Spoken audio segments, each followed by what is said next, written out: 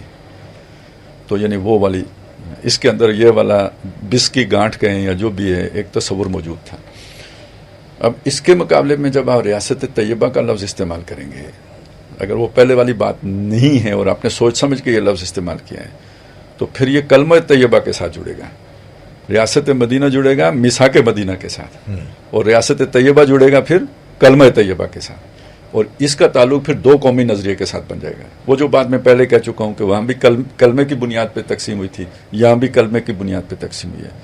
اور اگر یہ بات ایسا ہی ہے تو پھر یہ پاکستان کا حقیقی تصور ہے جو ریاست طیبہ کے ذریعے سے زیادہ جامعیت کے ساتھ اور معنیت کے ساتھ, یعنی کوئی غلط تصور اب اس میں شامل نہیں کیا جا سکتا, جبکہ ریاست مدینہ کے اندر غلط تصور بھی شامل کیا جا سکتا ہے. تو وہ جامع اپنی جگہ پہ اگر ہو بھی مانے نہیں ہے, کسی غلط تصور کو اندر آنے سے روکنے والا نہیں ہے, جبکہ ریاست طیبہ کا جو اصطلاح ہے یہ کسی غلط تصور کو اندر گھسنے نہیں دے گی, کیونکہ اس کے ساتھ وہ کلمہ طیبہ والا جوڑ جائے گا. تو مجھے یہ زیادہ پسند, میں نے اس اعتبار سے زیادہ پسند ہے. اب باقی ان کے ذہن میں کیا ہے مجھے نہیں, لیکن ظاہر ہے وہ تو وہ کر سکتے ہیں, لیکن کیونکہ یہ لفظ جو ہیں وہ بڑے سمبولک ہوتے ہیں اور ایسے نہیں کہے جاتے ہیں. جب اتنی بڑی شخصیت کی طرف سے اس کے پیچھے پورا وہ جو ابلاغ ایک تھاٹ ہوتا ہے اس کا سارا, بالکل وہ ایسے نہیں ہوتا ہے. تو لہٰذا یہ اس کے اوپر بہرحال کھوج میں تو رہیں گے کہ بھئی کسی دن اگر کئی ملاقات ہو گئی تو پوچھیں گے کہ جی آپ کا یہ تصور ہے کیا, ضرور پوچھنے کی بات ہے. اور یہ بڑی میرے خیال بہت ضروری چیزیں ہیں, کیونکہ ہم جس کنفیوژن کے اندر پھنسے ہوئے ہیں. اصل میں مسئلہ اور بھی ہے نا سر, آپ وہ جو ہماری روایتی اصطلاحات ہیں وہ استعمال کر کے اپنی گردن پھنسا نہیں سکتے آپ جس دنیا میں رہ رہے ہیں. بالکل ٹھیک ہے نا. تو کوئی اس کے بدلے میں کوئی ایسی اصطلاح استعمال کرنی ہے کہ جس سے آپ کا مفہوم بھی ادا ہو جائے اور فوری طور پر کوئی بہت بڑا ہنگامہ بھی نہ کھڑا ہو. ہاں ایگزیکٹلی یہ بھی بات ہے. لیکن ریاست کے ساتھ تصور تو آتا ہے نا. بالکل یہ مطلب ہے کہ اسلام میں ریاست کا تصور اس پہ تو یہ بہت بڑا اس میں بھی کافی سارے مغالطے ہیں. مطلب ہمارے کافی دانشور یہ کہتے ہیں کہ ریاست کا کوئی مذہب نہیں ہوتا اور اس کی وجہ یہ ہے کہ مطلب یہ تو مذہب کا تعلق کسی صاحب شعور ہستی کے ساتھ ہے تو ریاست کا تو کوئی شعور نہیں ہوتا اور مطلب اس طرح کی بات کرتے ہیں. مسئلہ یہ ہے کہ دیکھیں بعض چیزیں ایسی ہوتی ہیں. اگر کوئی یہ کہے نا لیگل سٹیٹس ریاست کا تو ٹھیک ہے اس حد تک شاید بات ٹھیک بھی ہو جائے لیکن صفات تو ہوتی ہیں نا. اگر ریاست مطلب سیکولر ہو سکتی ہے تو ریاست لبرل ہو سکتی ہے تو ریاست اسلامی بھی ہو سکتی ہے. ٹھیک ہے ریاست کے اندر بادشاہی نظام ہو سکتا ہے تو ریاست کے اندر جمہوری نظام بھی ہو سکتا ہے اور اگر یہ دونوں ہو سکتے ہیں تو خدائی نظام بھی ہو سکتا ہے. تو یہ تو یعنی لیکن وہ اس کے ساتھ جڑا ہوا ہے نا عوام کی رائے کے ساتھ جڑا ہوا ہے نا جمہوریت جس کو اصل میں یہ دیکھیں جنہوں نے آئین کے اندر دفعات لکھی ہیں ان کی فہم کو ان کی سمجھ کو ان کا جو دین کی سمجھ اور دنیا کی سمجھ اس کو سلام کرنا پڑتا ہے. اصل میں یعنی یہ صرف پاکستان کے آئین میں ملے گا. ایسی مسکنسیپشنز ہیں کوئی ابو بکر اٹھ کے خلیفہ بن جاتا ہے کوئی پتہ نہیں کون بن جاتا ہے. مسئلہ کیا ہے سمجھیں اسے. اسلام میں جو تصور ہے وہ وائسرنسی کا ہے. بادشاہ یا ملک یا جیسے ملکہ برطانیہ ہے تو ہندوستان میں وائسرائے ہوگا. تو اختیار اصلاً کس کے پاس ہے؟ اللہ کے پاس ہے پوری کائنات کا. وائسرنسی اس نے زمین کے اوپر انسان کو دی ہے. ٹھیک ہے اب یہ تصور ہے اسے ذہن میں رکھیں. اب وہ انسان کو دیکھ کر اس نے انسانوں میں سے چنیدہ لوگ پکڑ کے تو وائسرائے بنا کے اپوائنٹ کرنے شروع کر دیے. یہ نبی ہے یہ آدم ہے یہ ابراہیم ہے ابھی ہم بات کر رہے تھے یہ محمد الرسول اللہ ہے صلی اللہ علیہ وسلم. یہاں آ کے اس نے اعلان کر دیا اب کوئی وائسرائے نہیں آئے گا. سمجھ گیا بات میری میں کیا کہنا چاہ رہا ہوں. اس کا مطلب اب کوئی بندہ کھڑا ہو کے یہ نہیں کہہ سکتا میں اللہ کا وائسرا ہوں. وہ اس نے کہا میں اب اپوائنٹ ہی نہیں کروں گا. تو کوئی صدیقی کیسے کہہ سکتا ہے یا عباسی کیسے کہہ سکتا ہے کہ میں خلیفہ ہوں. تو یہ سمجھ لیں یہ تھوڑا سا ہمارے بہت پرانا اختلاف چلا آ رہا ہے. یہ مطلب ہاشمیوں کی خلافت ہے کہ وہ امویوں کی خلافت کسی کی نہیں ہے. یہ امت کی خلافت ہے. اللہ نے نبیوں کے بعد جو چنا ہے وہ امت کو چنا ہے. وہ ابھی میں آپ کو آیت سنا رہا تھا کذالک جعلناکم امۃ وسطا اللہ یستفی من الملائکۃ رسلا و من الناس. جیسے اللہ فرشتوں اور رسولوں سے چنتا تھا انسانوں میں سے رسول چنتا تھا ایسے ہی ہوا اجتباکم پوری امت کو اس نے چنا ہے.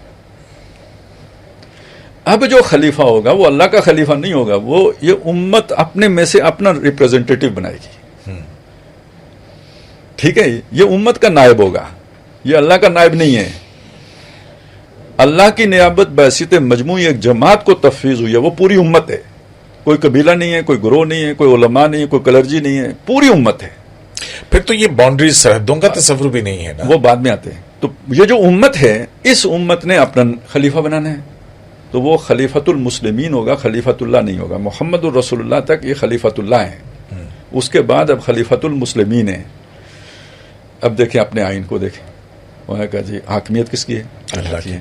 یہاں کوئی قانون قرآن و سنت کے منافی نہیں بن سکتا. ٹھیک ہے اس کے خلاف نہیں بن سکتا اس لیے کہ یہ وہ اتھینٹک سورسز ہیں جو اللہ کے احکامات کی ہیں. اس کے بعد میری تعبیر کی اہمیت نہیں ہے. اب یہ جو مسلمان عامت المسلمین ہیں ان کے نمائندے طے کریں گے کہ قرآن و سنت کے اندر رہتے ہوئے کہا. یہ اقبال نے اس مشکل بات کو کہا جی اب جو اشتہاد ہے وہ پارلیمنٹ کے تھرو ذریعے. ٹھیک ہے مولانا فضل الرحمان اس بات کو بڑی آسانی وہ ایک اور انداز میں کہہ دیتے ہیں. وہ کہتے ہیں کہ یہ جو نا اب یہ جمہوری خلافت ہوگی. مطلب دیکھیں بات سمجھانی ہے نا. وہ کہتے ہیں جمہوری خلافت. شاہ ولی اللہ نے کہا یہ خلافت عامہ ہے عوام کی خلافت ہے. ساری باتیں ایک ہی ہیں اصطلاحات مختلف ہیں. تشریح وہی ہے جو میں نے آپ کے سامنے رکھی ہے. البتہ علامہ اقبال کے ساتھ بات زیادتی کی جاتی ہے کہ جب اجتہاد کا معنی یہ کیا جاتا ہے کہ جی ایبسولوٹ اتھارٹی عوام کے پاس چلی گئی ہے جو قانون ان کے نمائندے مرضی بنا سکتے ہیں یہ مطلب نہیں. وہ ایبسولوٹ اتھارٹی اللہ کے پاس ہے. جو قانون بنے گا اس کے یعنی جہاں پہ اللہ کا حکم موجود نہیں ہوگا وہاں بنے گا. جو بنے گا اللہ کے حکم کے کسی بھی حکم کے خلاف نہیں بنے گا. اس کو اجتہاد کہتے ہیں. یہ پارلیمنٹ کرے گی جو عوامی نمائندوں پر مشتمل. عوامی نمائندوں پر مشتمل ہے. اب یہ بھی تو کہا جاتا ہے نا کہ پارلیمنٹ کے پاس اختیار ہے کہ وہ آئین میں کوئی سی بھی قسم کی ترمیم کر سکتی ہے. یہ دیکھیں یہ کہا جانا علیحدہ بات ہے، لیکن آئین نے جب کہا کہ no legislation can be done repugnant to the Quran and the Sunnah, تو اب اس کے بعد اس کی کہانی مطلب ہے کہ اگر ہم نے اس آئین کو بدلنا بھی ہے یا اس کا وہ کرنا ہے تو پھر اس کا مطلب ہے کہ اسی طرح سے ہونا چاہیے کہ پہلے ایک دستور ساز اسمبلی کا الیکشن ہو یا ریفرینڈم ہو، یا دو ہی طریقے ہو سکتے ہیں۔ اس کے نیچے بھی اگر ریفرینڈم بھی اگر ہوتا ہے تو مطلب جیسے بہت ساری تبدیلیوں کی بات ہو رہی ہے، اس میں آپ کا جو آئین ہے اس کا بنیادی خد و خال اگر تبدیل ہوتے ہیں تو اس کے لیے تو پھر تو پہلے تو پھر آپ دستور ساز اسمبلی کا الیکشن اچھا یہ بھی آپ کو یہ اس کا مینڈیٹ ہو کہ ہاں ہم نے یہ آئین تبدیل سمجھانا پڑے گا نا، پہلے دستور ساز اسمبلی میں اور لیجسلیچر میں کیا فرق ہے۔ تو یعنی یہ بات ہے کہ ایک پارٹی نے الیکشن لڑا ہے آئین کے بنیادی ڈھانچے میں کسی تبدیلی کو ایشو بنا کر، اور لوگوں نے اسے جتوا دیا ہے، 2 تہائی مینڈیٹ اسے دے دیا ہے، تو اس کا مطلب یہ ریفرینڈم کا قائم مقام ہو جائے گا کہ وہ اب اس پارٹی کے وہ یہ دستور ساز اسمبلی بن گئی ہے۔ لیکن اگر عام دستور کے تابع رہتے ہوئے الیکشن ہوئے، کچھ کسی دستوری شک کو زیر بحث دفعہ کو زیر بحث لے کے ہی نہیں آئے ہیں، تو یہ اب قانون ساز مجلس ہے، یہ کوئی جو ہے نا بنیادی ڈھانچے میں کوئی تبدیلی نہیں کر سکتی۔ باقی دستوری تبدیلیاں تو کر سکتی ہے لیکن بنیادی ڈھانچے کو نہیں چھیڑ سکتی، یہی مطلب ہوا نا جی۔ تو اس طرح کے تو خیر ابھی ہم یعنی یہاں پہ کوئی ویسے تو جب ہمیں دل کرے سر ہم عدالت سے کروا لیتے ہیں، کوئی ضرورت نہیں ہے، پوری لیجسلیچر ایک طرف رکھی رہ جاتی ہے اور کوئی ایک جج صاحب جو ہے نا وہ فیصلہ دے دیتے ہیں۔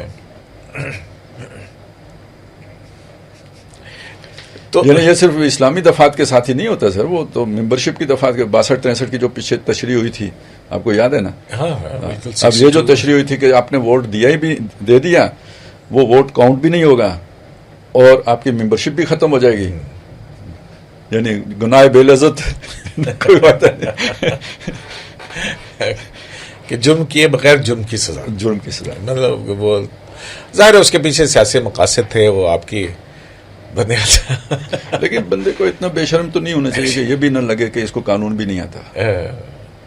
انہوں نے تو بہت ساری سمرسالٹ کی تھی اس میں، پہلے جب 18ویں آئینی ترمیم جب چیلنج ہوئی تھی تو اس میں پارٹی ہیڈ کے حوالے سے ان کا کچھ اور موقف تھا، پھر اسی کو انہوں نے تبدیل کیا اسی مقدمے کے اندر اور پھر اس کا ذکر بھی کیا۔ سر جی دیکھیں پیور جو جمہوریت ہے نا اس میں اگر آپ دیکھیں تو پارٹی ہیڈ جو ہے نا اس کو تو الیکشن لڑنا ہی نہیں چاہیے، یعنی کم از کم قومی اسمبلی کا الیکشن ہی نہیں لڑنا چاہیے، صوبائی کا، قومی کا، کیونکہ وہ حکومت بنا کے حکومتی مفادات ہوتے ہیں، حکومتی پالیسیز ہوتی ہیں، پھر آپ کو پارٹی پالیسیز بھی اسی طرح کی بنانی پڑتی ہیں۔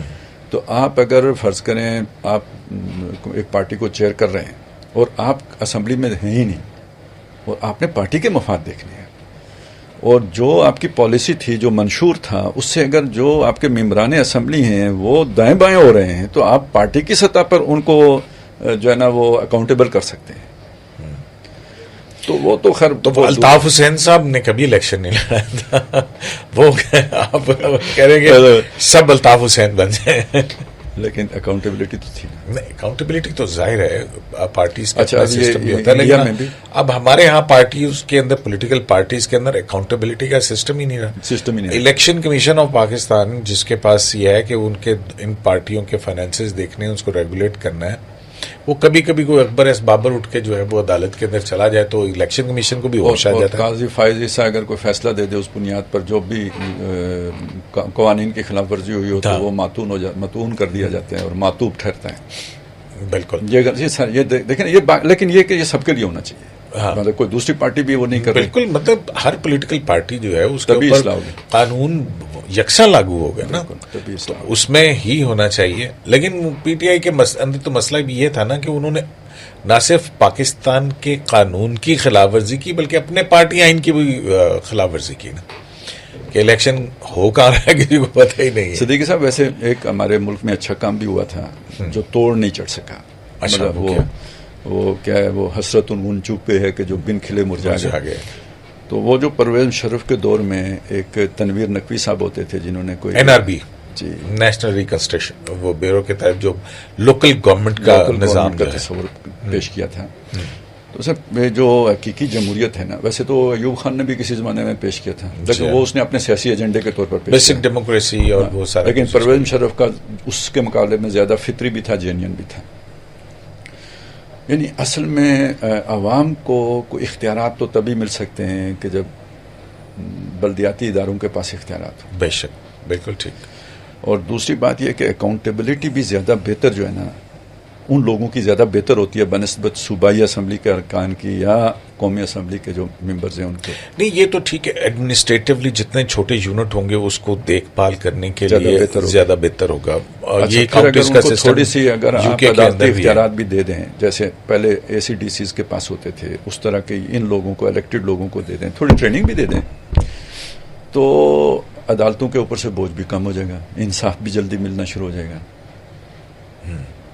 مطلب آپ کہہ رہے ہیں کہ پنچایت سسٹم کو لے کے آتے ہیں. بالکل دیکھیں دنیا بھر میں اب ویسے چل تو رہا ہے کہ یہ جو ہے اے ڈی آر جس کو آلٹرنیٹ ڈسپیوٹ ریزولوشن کا جو اس کو بہت ابھی محدود رکھا ہوا ہے.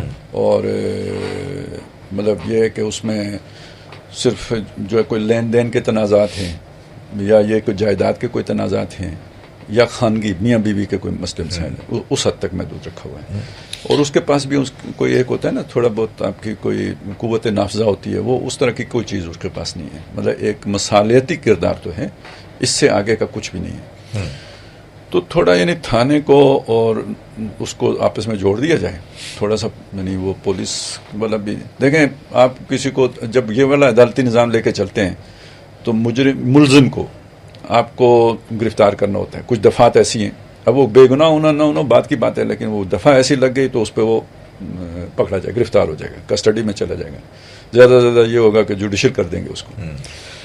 تو وہ اگر فرض کریں 15 دن کے بعد ہی رہا ہو جاتا ہے کہ بھئی دفعہ غلط لگی ہوئی تھی, پھر بھی 15 دن تو اندر رہا ہے. تو اگر ان سے بھی کوئی تھوڑے بہت غلط فیصلے ہو جائیں, کوئی 7 دن ہو گئے, غلطی ہو گئی کسی کی, مطلب ہر جگہ پہ نقصان تو ہوتا ہے, لیکن یہ کہ بہرحال دیکھیں جو محلے کا آدمی ہے نا وہ غلطی تو کر سکتا ہے, اچھا طرفداری بھی کر سکتا ہے, محبت ہوتی ہے یہ وہ بھی ہو سکتا ہے, رشوت لے کے نہیں فیصلہ کر سکتا. محلے میں رہتے ہوئے رشوت پکڑ کے نہیں فیصلہ کر سکتا.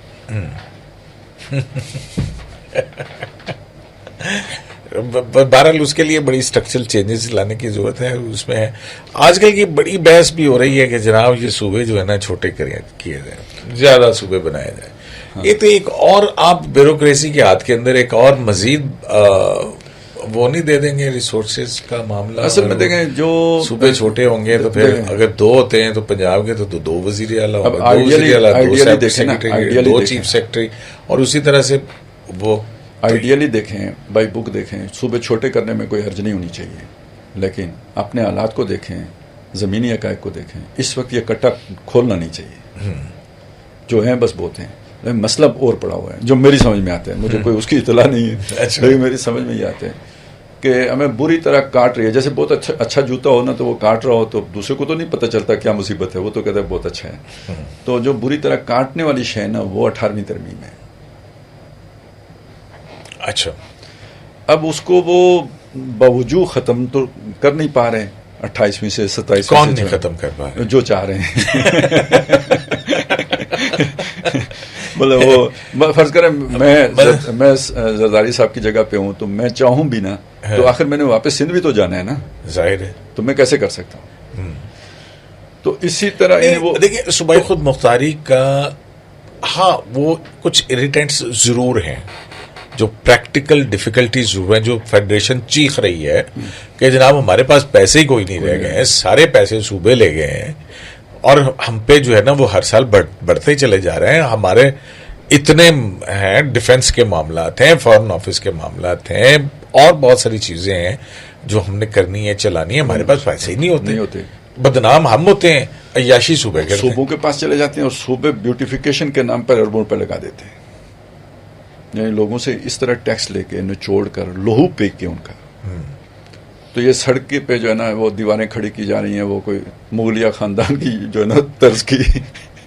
پتہ نہیں آپ نے دیکھا ہے نہیں, میں 1-2 جگہوں پہ پنڈی میں گیا ہوں تو میں نے کہا یہ کیا ہو رہا ہے جی, کہتے ہیں یہ بیوٹیفیکیشن کے نام پہ ہو رہا ہے, سارا پنجاب خوبصورت بنانا ہے. تو شہر صاف تو کرنا ہے. ہاں جی بالکل صاف کریں, لیکن یہ کہ مطلب پہلے کھانا صاف کر لیں پھر شہر بھی صاف کر لیں گے, تو ہمیں تو غذائیں ہی صاف نہیں مل رہی ہیں. اور پیٹ کے ایجوکیشن کا کیا حشر ہو گیا ہے. تو کہنے کا مقصد یہ تھا کہ بھئی پیسوں کی فراوانی صوبوں کی طرف ہو رہی ہے, وہاں پہ کرپشن بھی ہے اور بے جا استعمال بھی ہے. اور جو فیڈریشن ہے وہ جناب پیٹ پہ ہاتھ رکھے منتظر فردا ہے کہ کوئی پیکج آ جائے تو ہم کچھ لے کے چلیں، یا پھر وہ لیوی لگا دیتے ہیں پیٹرول کے اوپر، یا یہی ان کے پاس حال رہ جاتے ہیں. یہ میرا خیال ہے اس وجہ سے بھی وہ بھی ہے ڈیٹ سروسنگ، کیونکہ آپ کو بجٹ بنانا ہے، آپ کو ڈیٹ لینا ہے، میرا IMF کے خیال اس میں ہے. پھر جس طرح سے ہم لے رہے ہیں 2032 تک تو ہم سارا قرض لے کے ہی اپنا بجٹ بنا سکتے ہیں، اور قرضے دینے ہیں ہم نے، جو جتنی ہماری پروڈکشن ہی نہیں ہے اس سے زیادہ ہمیں قرضے دینے ہیں. اچھا سر جی، یہ آپ کو یاد ہے یہ 18ویں ترمیم آئی کب تھی؟ 2010 اپریل 10 اپریل. یہ وہ زمانہ ہے کہ جب پاک افغان جو ہے نا، پاک افغان امور کا جو وہ تھا نا، وہ رچرڈ ہالبروک تھا. یاد ہے؟ ایک نام ہوتا تھا رچرڈ ہالبروک. وہ اچانک طبعی موت مر گیا تھا، اللہ نے اٹھا لیا. یہ وہ شخص ہے جس نے یوگوسلاویا کے وہ جو ہے نا ٹکڑے کیے تھے. آپ دیکھیے گا یہ وہ ماڈل اس کے اندر لے کے آیا تھا.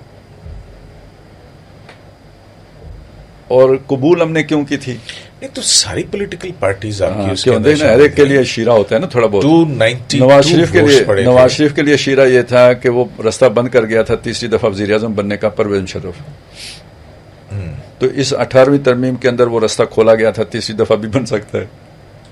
تو پھر انہوں نے تو ووٹ دینا ہی تھا. ہر ایک کے لیے تھوڑا تھوڑا شیرہ تھا. لیکن جو اصل یہ جو پورا سٹرکچر کھڑا کیا گیا ہے، یہ رچرڈ ہالبروک منصوبے کے مطابق تھا اور فیڈریشن کو کمزور کرنے کے لیے تھا. اس وقت تو کر گئے. اب وہ جو ہے نا وہ مروڑ اٹھ رہے ہیں، کیا کریں؟ یہ بہرحال ختم کرنا پڑے گا. میرا خیال ہے سارے بیٹھ کے تسلی سے کر لیں، صوبے چھوٹے کرنے سے بہتر کام یہ مطلب ریشنلی دیکھنے چاہیے چیزوں کو. ظاہر ہے کہ مطلب اگر آپ کا سروائیول ہی اس کے بغیر تو مشکل کے اندر پڑ جاتا ہے تو پھر آپ کو کچھ نہ کچھ تو کہیں نہ کہیں کمپرومائزز کرنے پڑیں گے، کہیں نہ کہیں کوئی نہ کوئی سسٹم تو ایوالو کرنا پڑے گا. لیکن اس کے لیے بیٹھ کے بات کرنا تو ضروری ہے نا. اب ایسا بھی نہیں ہونا چاہیے کہ کہیں سے ایک مسودہ ہے اور اس کے اوپر ٹھپا لگائیں اور پھر وہ اس وقت ابھی بھی ہوتے ہیں سر. ہمارے اسمبلی کے جو اراکین ہیں تو ان کے پاس مسودہ ہی آتے ہیں، مسودہ ہی آتا ہے. پہلے باہر سے آ جاتا تھا تو اب اندر سے آتا ہے بس. آپ کو یاد ہوگا کہ حقوق نسواں بل باہر سے آیا تھا. ہاں بالکل، بہت ساری. اب آپ کے ایجوکیشن کے حوالے سے بھی باہر سے بہت ساری. ابھی بھی یہ جو جس نے گور کے دیکھا 3 سال اندر باہر ہی سے آئے.